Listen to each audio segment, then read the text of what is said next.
Newzroom. The informal economy is at a highest risk from coronavirus shocks. Are you supporting that informal sector amid the COVID-19 outbreak? Yes, no, or sometimes. We'll look at the sentiment coming from social media in a moment. But government stimulus package and measures to limit business failures and job losses is particularly focused on the formal sector. It largely ignores the informal sector, which is most susceptible to shocks. And these are the words of Brett Hamilton, a visiting lecturer in corporate finance at the University of Stellenbosch Business School. He now joins us to give us more insight into this. Brett, good evening and thank you for your time tonight. First and foremost, what is an informal sector? What do they represent when we speak of an informal economy? Well, yes. So basically, the informal sector represents all businesses or business activity that doesn't fall within the formal frameworks of the government or any sort of other organization.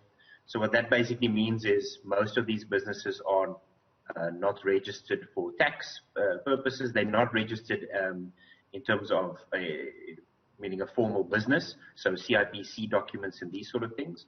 But however, that does not mean that they are not fully functioning businesses, that they do not employ other people, and that they do not contribute significantly to the economy. Yeah. Do we really see that benefit? Because Minister Tito Mboweni would tell you he went to buy a charger in some small town somewhere in the north, and after buying the charger, didn't get a receipt. And he looked at it and said, the reason I didn't get a receipt is because probably this business is not registered, so this business is not paying tax. So is this business really contributing to the economy of South Africa? And therefore should be benefiting. So to clarify that, because that's actually a very important point, is a lot of these businesses, or the view is often that these businesses are illicit, meaning they are by preference not formal in order to avoid paying tax, which in most cases is not true. It simply isn't. Most of these businesses are owner operated, and the income that they generate is lower than the tax bracket in any case. So they would not have to pay any tax in any case. In most cases, these businesses do pay VAT, which means there's an incentive for them to formalize in order to be able to claim that back. So the research has found that a lot of the informal businesses within South Africa are quite willing to formalize, but they are often not able to, or they don't have necessarily the knowledge or the resources in order to do so. How do business of this nature respond to shocks like COVID-19? And this is why it's so important to consider these businesses, simply because we aren't aware of them, because they don't form part of a formal record-keeping process, doesn't mean that they don't exist. And you've already spoken about the numbers of how significant it is. I mean, I think it's even underestimating the fact that it's 5% of GDP. It could probably be higher, and only 3 million people employed in it. It could also be higher. We don't 100% know. The problem is that these businesses are extremely vulnerable to any changes in activity. So most of them are cash businesses. That means they require daily trade in order to earn money. And if someone is not trading, they immediately become unemployed. And that means that they won't necessarily be able to access formal finance, so loans. They would not have had bank accounts to necessarily build up savings over time. And because they are not formal, they may not be able to access the type of stimulus from government that is required. So they may simply have to take an unemployment grant, which is about 350 Rand, as opposed to actually getting business relief, which is what is required for what would be first prize for a formal business. Now, you argue, Brett, that the formal sector actually benefits to an extent from the informal sector. For example, in how the informal sector packages, right? They package in such a way that it suits the market. So it might not be bulk, they might be able to sell one item at a price that they know that it will go in that market. And so it's something that the formal sector also need to acknowledge. Yes, so I mean, there have been formal businesses who, through informal trade, has access quite a lucrative market for themselves. So the informal economy performs a very crucial function within South Africa. Number one, it employs people. So that's one. But secondly, in most cases, they overcome a very big obstacle for customers, meaning spaza shops, as an example, is closer to customers, closer to the people who buy the product.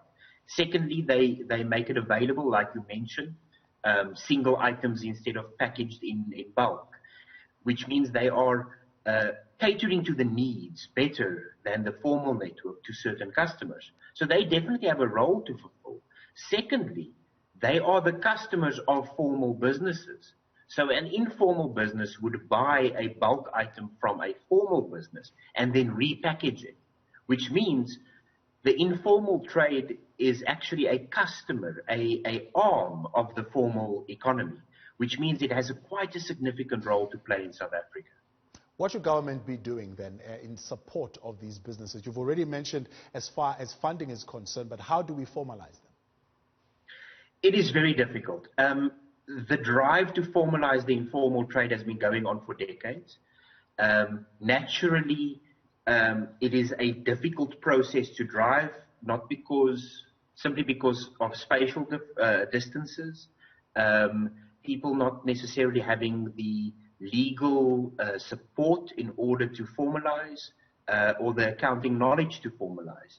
So I think what could be required is not necessarily government to do as much, but there's also a call here for the formal economy to do something, so businesses to do something to ensure, number one, that those customers of them who are informal traders maybe have access to funding during this time to assist them to survive. There are other calls, obviously, to assist with the removal of red tape to make it easier to formalize. There is a need for training and development in terms of business practices, cash flow forecasting, accounting, these sort of things. And then also just the building of basic infrastructure. Now, these things have been called on for quite a while. Some of them have worked.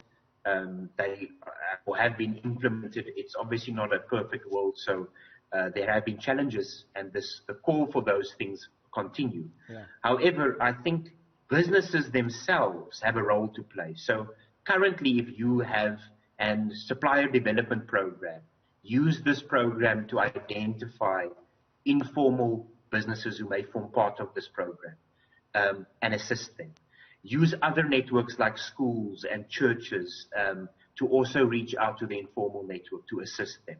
And then just the little things, to be honest. I know it sounds silly, but assisting an informal business in order to set up a bank account, perhaps make your legal services available to assist them to draw up employment contracts, assist them to fill out the grants, or the applications for the grants, making available your accounting function to assist these businesses to set up accounts so that they can register themselves as businesses. Now, these sound silly, but these are practical things that could be major stumbling blocks for an informal business that could seem insurmountable to them, but with a little bit of assistance, it could actually make a significant difference. Brett, I appreciate your time. Thanks for joining us tonight. That is Brett Hamilton, visiting lecturer at the University of Stellenbosch Business School.